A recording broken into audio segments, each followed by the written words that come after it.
the whole trial and tribulation last run, but hopefully this run is the one I need. Just gotta make sure my hair is out of my face. Cause she be tapping on the mic, you dig? What up? What do you do, YouTube? It's your boy Ascension Capitals tapping back in with another video. And in today's video, we talk prop firms versus personal funds. So with that being said, let's get into the video.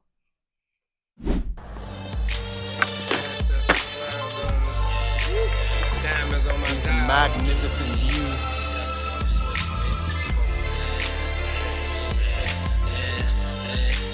Ancestors smiled on me. Diamonds on my diamond.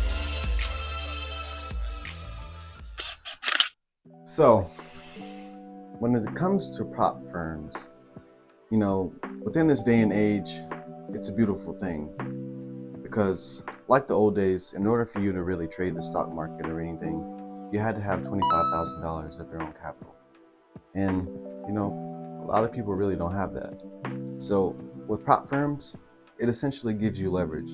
You know, let's say I had $500 of my own capital and wanted to trade with more leverage, i.e. being a bigger size account. So I have $500 of my own money and I go to this prop firm. Sir, I'd like to purchase an account.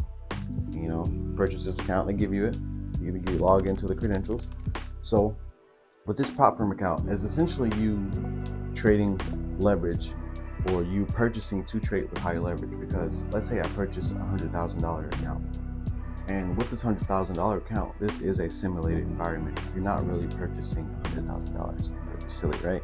For them to just give you $100,000 for $500. What? But anyway, so you're not really trading with $100,000. You're more so trading with $10,000, but you have the buying power of $100,000. So that being said, with these prop firms, you have two phases. And with these phases, you have phase 1 and phase 2. And in phase 1, you have the profit target of 10%.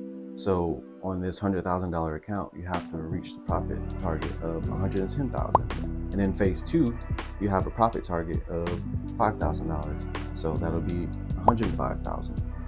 So with that being said, that would bring us over to the funding stage. And when you get to the funding stage, this is where you can actually start to bank profit from these prop firms. So this is where you can actually start to make money. And once you make, let's say I made $1,000 on the funding account, on the funding stage. So, and I request a withdrawal, and that brings us over to the profit split. So these companies do a thing called a profit split, and that is you can keep 80% of the profit and they can keep 20. So however much money you make on the account, they can keep 20% and you keep 80. So I think it's pretty fair. So it's an excellent way to, you know, leverage somebody else's capital if you're undercapitalized. And in the game of trading, capitalization is literally everything. So it's important to have, you know, these prop funding accounts, or if you want to start to grow in trading and you need more funds, it's important that you keep these things in mind and go out and purchase yourself a funding account. So funding accounts are a good thing and a bad thing. And I would say the pros are, you know, you have access to trade capital that you never would have had beforehand. And the tricky thing about it would be the rules and regulations that they have. So, you know, with prop firms that have, you know, sometimes you can't hold trades over the weekend, you can't trade news, you have your max daily loss, and you have your maximum loss in general.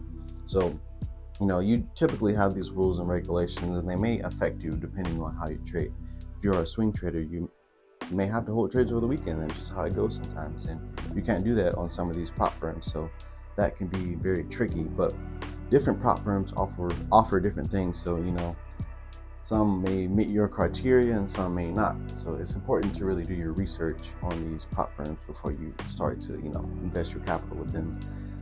Nicely, that would bring me over to personal funds. And personal funds are very, very important. And I think most traders should lean more on the personal fund side, because with these personal funds, you know, you're in complete control of your own money. You know, you have your own capital and you deposit it into a broker. Now you're the you're the manager of this account. You know, nobody else is managing it besides you. You can risk however much money you want. You can lose however much money you want. You can trade during news. You can hold during weekends. You can make a withdrawal whenever you want. You know, there's not really much stipulations when it comes to having personal funds.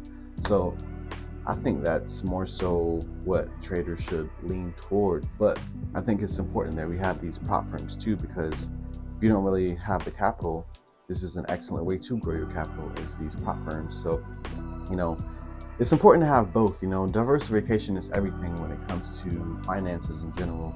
You know, have funds in a personal, have funds in multiple prop firms, and have multiple personal accounts. You know, it's always good to have your money, you know, diverse everywhere. I think that's a word, diverse. Yeah. But yeah, and then never have all your eggs in one basket, because, you know, I just caught a bug almost.